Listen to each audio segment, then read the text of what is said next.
Okay, so discuss natin tong okay, problem sa statics, no? Okay. Dito, solve for the support reactions, no? So, ito yung ating figure. Kita naman na yan, no? Okay, so dito, may, pwede ano kasi dito, depende naman sa ano yan, mastery mo, no? Kasi dito, pwede mo nang diretsuhin, eh. Diretsuhin mo na moment. Pero yun nga, may mas madali kasing way dito. Is that pwede mo siyang i-break into single concentrated load. Kasi mapasin mo, ito, may uniformly distributed load tayo. Meron ka ring triangular load. Okay?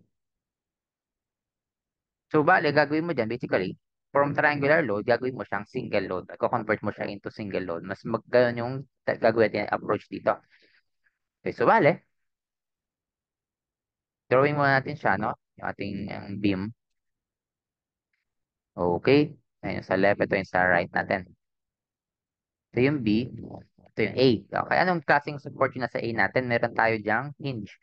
Ang hinge, meron niyang dalawang reactions. Sabihin natin AY, AX. Isang horizontal, isang vertical. While yung sa right naman na roller, vertical lang yan. Sabihin natin BY. Okay?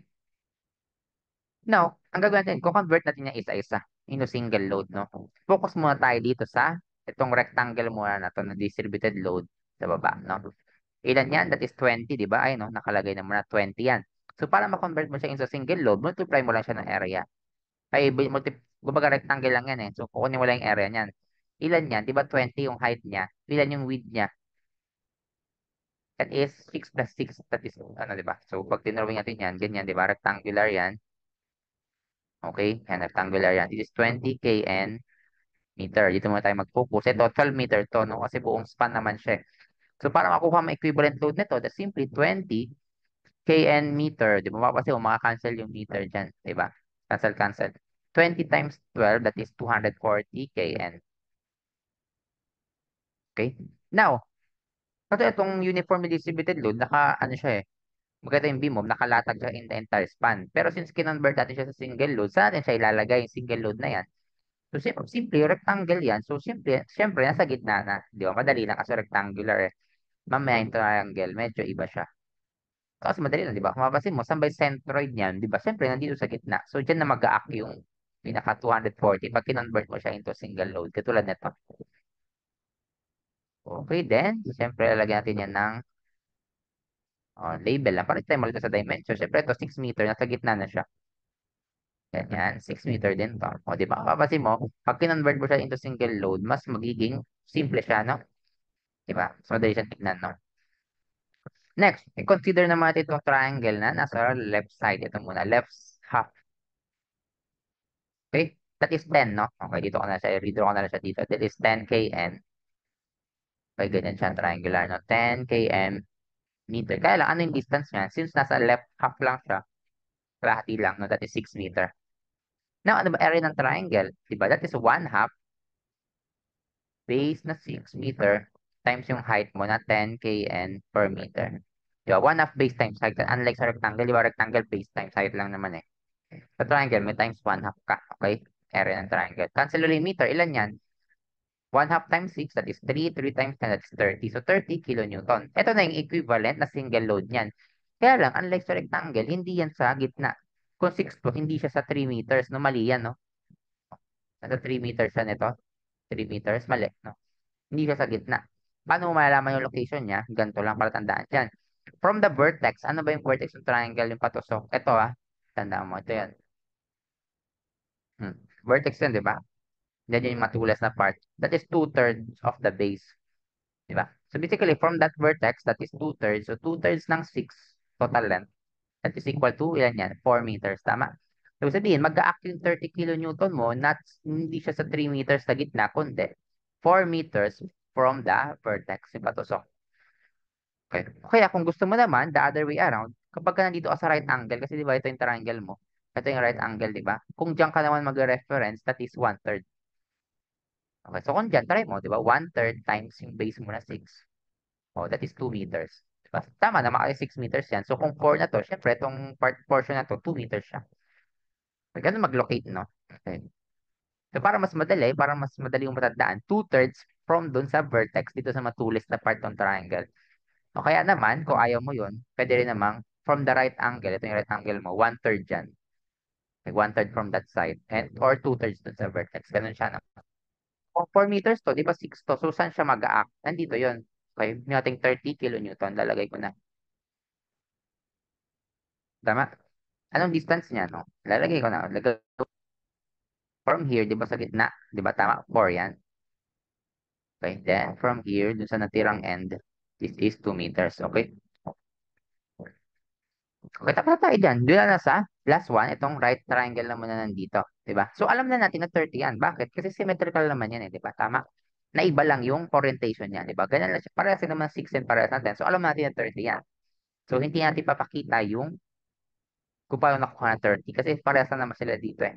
Ang may iba lang is yung location. Okay? Ito siya. Okay? Yung location na lang ipapakita natin. Kasi nga, parehas lang naman na 30 yan. So, parehas lang yung solving dito. Diba? Kasi symmetrical naman sila ng load, pati yung length nila parehas naman 6 eh. So yung 30, saan mo siya ilalagay? As I've said, kung dito ka sa base na to, sa right triangle na to, 1/3. Pero kung dito ka sa vertex, that is 2/3. So meaning that is 2/3 times 6. Kasi 6 naman yung length niyan, di ba? Therefore, 4 meters. So mag-a-act yung 30 kN mo, 4 meters from this part. Then, syempre, yung natitira, since 6 yan, that is 2 meters. 2 meters. Okay. So, saan ilalagay yung 30 kN? Dito. Diba? 30 kN. Ano yung distance niya from the left? Mapapansin mo, ito yung figure natin, di ba? Pag ganun siya, yung right triangle na sa kanan. 4 meters from that vertex. So ito, 4 to. Ganyan siya, di ba? 4 to. Yan, 4 meters and itong part na to, 2 meters. And mapapansin mo, di ba? From this whole thing na figure na to, na-convert na natin siya into single concentrated load. Pero as I've said nga, if, kung gamay mo na siya, kahit wag mo na gawin to, kasi nga, pwede mo na i-directly moment yan eh. Kasi mag-moment tayo dito para makuha yung support reaction eh. Pero nga, kung medyo nalilito ka pa, pwede mong gawin to na. Mas madali kasi mag-moment yan eh. So, support reaction daw, di ba? So, pinaka-obvious na dito, siyempre, yung AX mo, 0 na. Bakit? Kasi nga, pag nag-summation horizontal ka, that is equal to 0, right?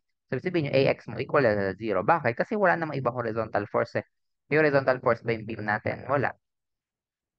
Puro siya vertical force. So, walang i-resist yung ating AX.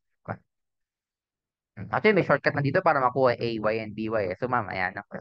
Turo ko yan. Pero for the meantime, mag-moment muna tayo sa AY, no? So, sige, burahin ko na to. Ayan, para dito na lang. Ayan, no? Diba? Summation ng moment sa A. Actually, pwede ka naman mag-summation ng moment sa B para makuha mo yung AY. Or mag-summation ng moment ka sa A, makuha mo yung B. Parehas na naman, no? So, sa A na muna tayo. Summation ng moment sa A is equal to 0. Now, ganito lang naman mag-moment, no? Diba? Ito yung moment arm mo, yung 2 meters, diba? Ay, isa-isa yung distance na yan, no? Yung 30, ano bang distance niya from A? Kasi doon ka nag-reference sa A, eh. Di ba 2 meters? Okay, ito yung ano mo, di ba moment arm mo, dapat yung force mo ay perpendicular. Ganun siya lagi pag nagmo-moment ka. Yung moment arm mo, ito, yung length mo na 2 meters, dapat yung force yan perpendicular. Kapag ganito yung force mo, yung moment arm mo, hindi pwedeng horizontal yan kasi hindi man 90 yan eh. It should be perpendicular na ganyan siya. Ay, hindi ko consider mo moment arm. Dapat ganun siya. Yung moment arm and yung force mo, perpendicular. Pero in this case, wala naman naka-incline. So, hindi natin kailangan problemahin yan, no? Directly na yan. So, dito, i-assume natin na yung clockwise rotation ay positive, no? Hmm. So, lahat ng iikot sa A na clockwise, positive. So, itong 30, paano ba siya ikot from A? Diba? Kung ganyan yan, pababa yung 30. So, iikutin mo ng, paano yung direction? Clockwise, diba? Same thing dun sa iba, no? Ang may iba lang dyan yung BY. Kasi from A, yung BY mo nandito eh. So, tulak mo pataas yan. Pa-counter na ikot na.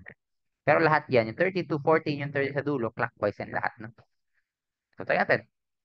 Una muna, 2 times 30. Yan yung distance ng 30 eh. Next, yung 240. Ano yung distance from A? That's 2 plus 4. So, 6, di ba?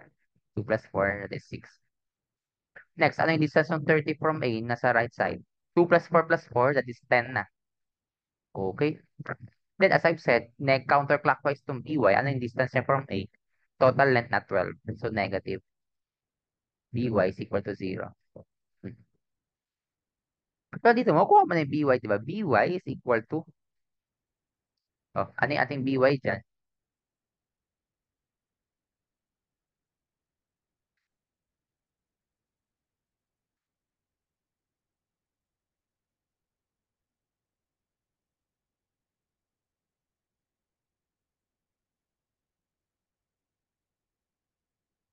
Okay, so para makuha din yan, so ito na yung by natin, di ba? Ay, wait lang. Ayan, so, papakita ko lang dito. Ayan, so, type lang natin yan sa ating calculator, no? Ayan, type pa rin mo sa zip solve, di ba? Type mo lang 2 times 30 plus 6 times 240 plus 10 times 30 minus 12 alpha, then x. Alpha, then x, para ma-produce mo yung x, di ba? Then alpha, then 0. Then shift solve. Shift solve equal, yan, 150, di ba? Ayan na. Ayan natin by. 150. Okay, 150. Balik ka tayo dito na. 150, ilan yan? Units niya, kn, no? Ilan newton. So, ito yung mga reaction, di ba? Okay, kanina, ax, ito ax equal 0. Then, para makuha mo yung Fy, huwag ka na mag-moment uli, mag-summation vertical ka na lang. Kasi kanina, bawal pa yung vertical eh, kasi nga, bawal pa yung summation vertical kanina kasi nga, dalawa pa yung unknown. Pero ngayon, isa na lang eh, di ba? Ay na lang. Ay, minus 30, di ba? Minus, and ating mga load, minus 30, minus 240, minus another 30, plus 150. So, kasi mo, equal lang rito sa 150. Di ba? Pag binagad mo. So, ito 300 na to, yung negative 300 plus 150. Di ba? So, 150 pa rin yan. Lilipat mo. Kaya, support reaction, right? Di ba? So, ano yung shortcut dito? Kasi mapapansin mo, symmetrical yung loading natin, di ba? Ano, paano naging symmetrical? Ito, 2 meters from the left, yung overhang niya dyan. At parehas, ito parehas yung distance sila na 4. So, pagka ganyan mga symmetrical yung loading, pwede mo lang pag-addin yan, then divide mo lang sa 2. Ayun na yung by and ay mo. Tama. So, pwede mo sabihin na yung ay mo is equal sa by is equal to, pag-addin mo yan lahat, 30 plus 240, that is 270. Plus 30, 300. So, 300 divide mo sa 2. Therefore, you will get 150 kN. Oh, that is for both AY and BY. Okay? Pero yun nga, pinakita ko lang kasi may mga case yan, hindi na siya applicable. Itong shortcut na to, hindi siya applicable. Kung mari, ang distance na to ay naging 3 meters bigla. Hindi na yan applicable, mag-iiba na, hindi na equal yung AY and BY. Pero kung symmetrical yan, pwede mong i-apply yan ng symmetry. Concept ng symmetry. Add mo lang yung load, then divide mo sa 2. Ayun yung support reaction mo kasi nga symmetrical yung loading. Pero kung hindi symmetrical, hindi mo pwede gamitin yung shortcut. Kaya dapat, alam mo pa rin yung paano mag-moment and yung equilibrium equation. Okay, so gawin na siya, no? Paano kumuha ng support reaction, no? Okay, so i-convert mo natin siya, then, yun na, moment na, madali na. Okay, sige, yun lang, thanks.